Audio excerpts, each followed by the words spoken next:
Most of these men haven't got anything, and that's why they're so sad. And I would hate to be remembered as one of them, but they won't be remembered at all. And that's why when they die, there'll be a number. And there's always going to be numbers and names on this planet, and the names have always had difficult lives. If you look back at any battle in history, they will say 13,000 people died. And X person. And one of them was him. Yeah. I'm going to be that guy. And avoiding all of the hardship it takes to become that guy is truly insane, because you'll just be one of the 13,000. You'll still die. Like I said earlier about the man who doesn't want to fight things till wars go away. No, that's the reason I'm fighting this war against the Matrix, because they're coming for all of us. If any man is watching this, I may be charging at the gunfire first. I may be leading the charge and I may be getting hurt. You're somewhere at the back and you feel safe. They're coming for all of us. So at least I get to go down as a name as opposed to dying as a number. So don't worry about me dying a little bit early. Worry about yourself dying and not being remembered at all. Have a strong mind as a man. There's no way to escape it. And that's one of the reasons why I preach so much about training, learning to fight, get in the gym, get bigger, get stronger. You will fix your mind if you fix your body. You should be as strong as you possibly can. We're now teaching the new generation of men that they don't have duty and they can just act on their feelings and act how they feel, and they don't have to act as a man should. Do you know what happens when you get men who just act how they feel?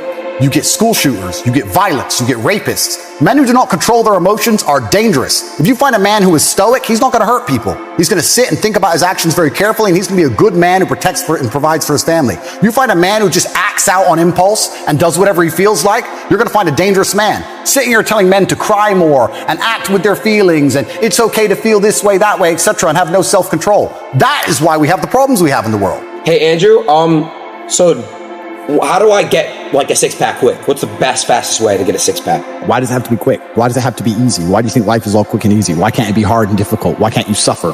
Because suffering is what gives it value. If everyone had a six-pack and it was quick and easy, then it wouldn't be valuable, would it? If everyone walked around with a six-pack and they got it easily, then no one would give a shit. The whole point is that it's difficult. Value is linked to difficulty. If you want something that is valuable, you need something which is difficult to obtain. The fact that you just said you wanted it quick and easily shows that your whole mental model is fucked. You shouldn't be thinking about quick and easy. You should be thinking about hard, suffering, pain, going through it. That's what you should be thinking about. This is going to be hard, but I'm going to do it anyway. Because when it is done, then everyone's going to know that I went through something difficult. The bad things that are happening to you are what you need to become the man that you want to be. Someone emailed me and says, "This has happened to me." I'm like, good. No, what do you mean good? It's terrible. How else are you going to become important? How else are you going to find endless fire to get up and struggle in the face of the competition that's out here in the world? How else are you're going to do all that with a nice, cushy life? If any man's honest with himself, think about the biggest transformative stages in your life. Think about the times you got the most work done. It was a bad part of your life. You were heartbroken, or, you lost a house, or broke, or whatever. That's when you did shit. When everything was fine, when the woman's still sucking dick, the mortgage is paid, dinner's on time, it's kind of doop-de-doop-de-doo, little by little, do a little bit of work, do a little bit of relax. But the big events come from trauma. This is it. So it's a cheat code. It's a cheat code to climb the mountain. So when I get a message from whoever and he goes, "My wife left me, I'm devastated," I say, I understand. I completely understand how hard it can be to lose a woman that you've given your entire life to. And you've done so many nice things.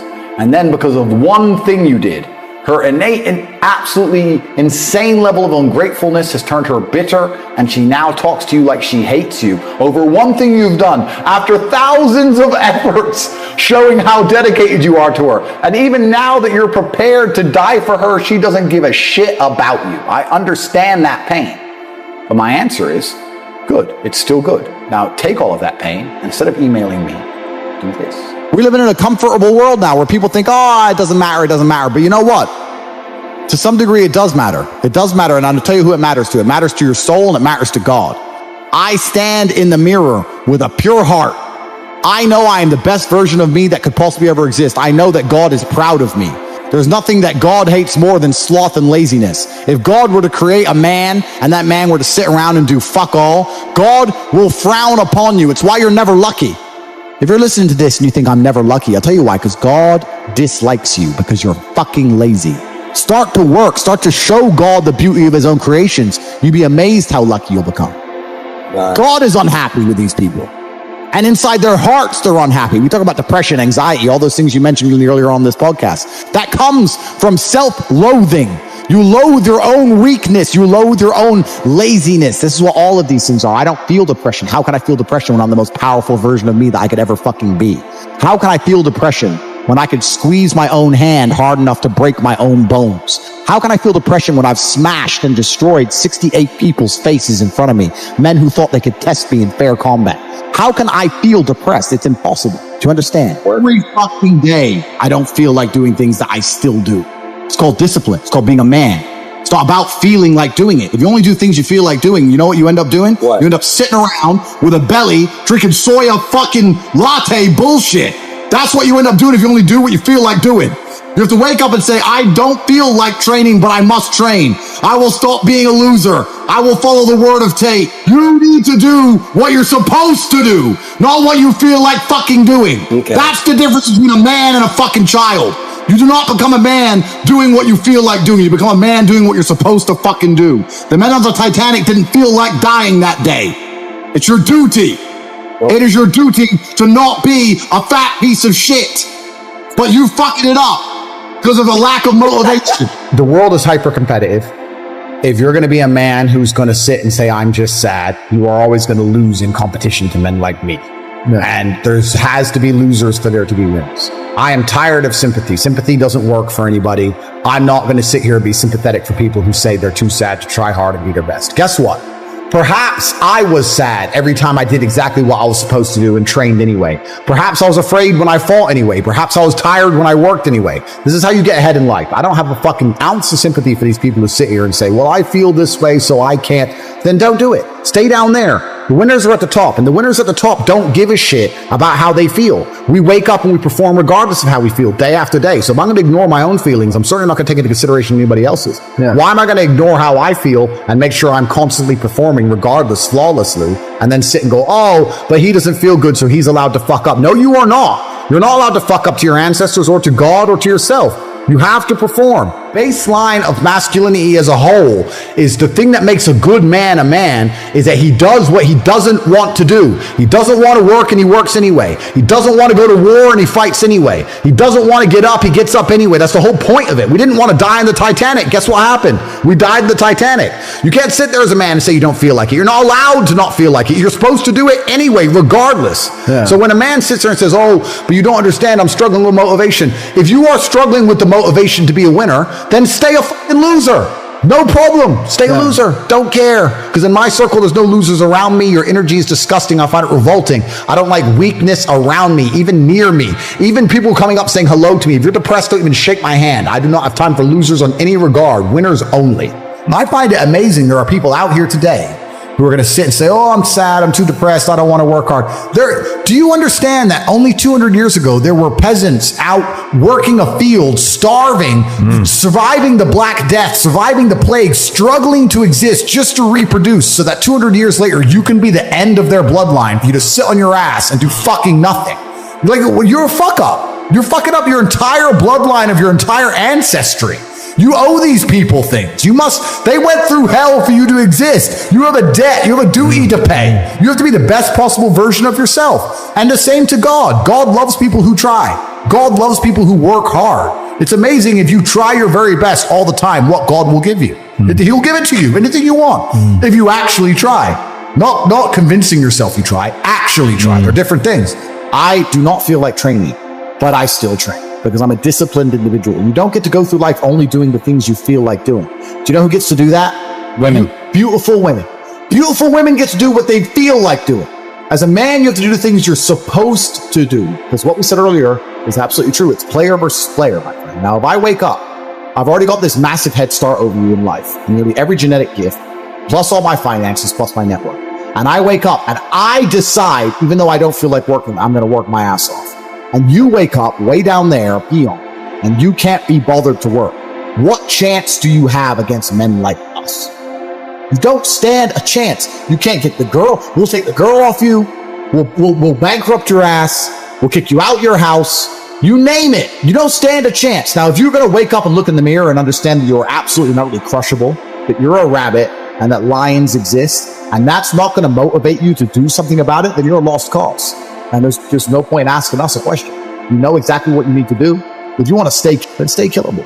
But I can't live that way. I would refuse to live that way. It's a disgrace to my bloodline. It's a disgrace to my parents who struggled to raise me for me to be anything other than the best version of myself. That's honor. I have honor to my last name and to my ancestry. It would be disgusting for them all to have fought saber-toothed tigers so I can wake my lazy ass up, jerk off all day, and ask on YouTube how I can stop being a fucking loser. You understand where I'm coming from? No, 100%. So this is down to you, my friend. And listen, you may feel fired up for 10 minutes after this little talk, but you're not going to feel fired up forever. You need to put systems in place. You need to get discipline. And like Justin says, you need to get an atmosphere of people around you who are going to keep you accountable and not make it easy for you to continue to be a fucking nobody. And then you're going to fix your life. Otherwise, you're going to stay a nobody. I am absolutely and utterly a believer in hard work. I'm a proponent of hard work. I have all this money and all I do is work. My entire life is work. This podcast is work. I'm getting in the car and going to another meeting, work. I'm going to fuck a bitch. That's work. I want to go to the gym so I'm in good shape, work. It's all work. My entire life is work. And people don't want to look at life that way. They want to talk about work-life balance and being lazy and all this crap. I don't believe in any of that. I believe in if you want to win, you have to outcompete the man who's prepared to do nothing but work. It's player versus player. If you're going to sit there and go, I don't want to work more than an hour a day, well, the guy who does want to work more than an hour a day is going to beat you. And no matter how smart you are, there's always a smart dude who's doing the same smart work you are for more hours than you're doing it. That's just the nature of the game. I believe there's only 3 reasons people are not rich. One of 3 reasons. They're either stupid, arrogant, or lazy. Stupid is actually the smallest category. People think, oh, you know, there's a lot of stupid people. There are, but I know a lot of stupid people with a lot of money, right? There's so much money in it. To be too stupid to generate money, I think is less than 5% of knowledge. We're genuinely too dumb to ever make a good wage. Then you have arrogant and lazy, and these are the 2 most common. Lazy because people just, oh, you know, but I need time to myself. Oh, you know, but it's the evening. Or, you know, it's hyper competitive. There are people who do not need times to themselves. There's an Indian in Islam, or there's a guy in Islamabad who'll do your job online for $3 an hour and he doesn't sleep. You're going to lose, right? So if you're going to be lazy in any regard, you have to understand there are people like me who are billionaires who work 18 hours a day. When I finish this, I get into my car and I open my laptop and I work on my way to my next appointment. And then I'm going to work all night till the day I go. When I go to sleep, I close my laptop and I'm asleep a minute later. I work. That's all I do. So lazy is a big problem because people go, oh, but I just want to relax. If you just want to relax, that's fine. But you're competing against people who just don't want to relax and you're going to lose. And the last, and I'd say that's around, a lot of people have that element to them. A lot of people are lazy. That's about 50% of people. But the main reason people are not rich is because they are arrogant. 50% of people are brutally arrogant. And I'll give you an example. I have a school where I teach people how to make money online. It's called The Real World. It was called Hustles University. It's now called The Real World. TheRealWorld.ai. You can see it at CobraTake.com. I sit here as a billionaire and I sit and say, I will teach you how to make money online. Anybody, 18 modern wealth creation methods. It's $49 a month. And people will sit there in their brutal arrogance and as a brokey with no money and go, yeah, but can he really teach me? I have everything you've ever fucking dreamed of. I have all the money. You have nothing. And you're so arrogant that you believe you know more than me or that you can do it without me or that I don't know how to teach you. The arrogance of people is truly mind-bending. If you know so much, why are you broke? You obviously don't know. If I want to learn how to box, I wouldn't walk into a boxing gym, find a guy who can box and go, yeah, you know, not bad, but can he really punch? Like, this is how people think when it comes to money. You guys are all successful enough. You can sit there and say, look, I do X, Y, Z. I have X, Y, Z. You don't have it. So do you want to learn how to play piano from the piano teacher, or do you want to sit there as an arrogant brokey? Most people are brutally arrogant, and you can sit there and you can try and help them, and they're just so arrogant. They think, oh, I can do it myself, or I'll work it out myself. I don't need help. And it's arrogance, and it keeps them at the bottom. Everything great that's happened to me in my life, someone taught me. I had a kickboxing coach. My dad was my chess coach. You get taught things. To sit there and think you're too good to learn. Well, this is the problem. Most people are broke. Most people are broke because they're arrogant, bro. It's the truth. It's nothing to do with how stupid they are. They're just arrogant people. When I was broke, I couldn't sleep. I don't know how there's broke people out here sleeping just fine at night. Going, oh, you know, inflation's 20%, gas prices are 6 times, everything on the news is a lie, I never stand a chance of ever getting rich, where's my pillow? Like, what the fuck is wrong with you people? I go to bed at night as a teenager and think, I looked it up on the internet. It was a Honda Civic Type R. I wanted one. It was 38,000 pounds. I had no money. I had less than 50 pounds on my bank account. Couldn't afford it. Then I looked up how much a Ferrari cost. 210,000 pounds. And I said to Tristan, my brother, I was like, there are people with 210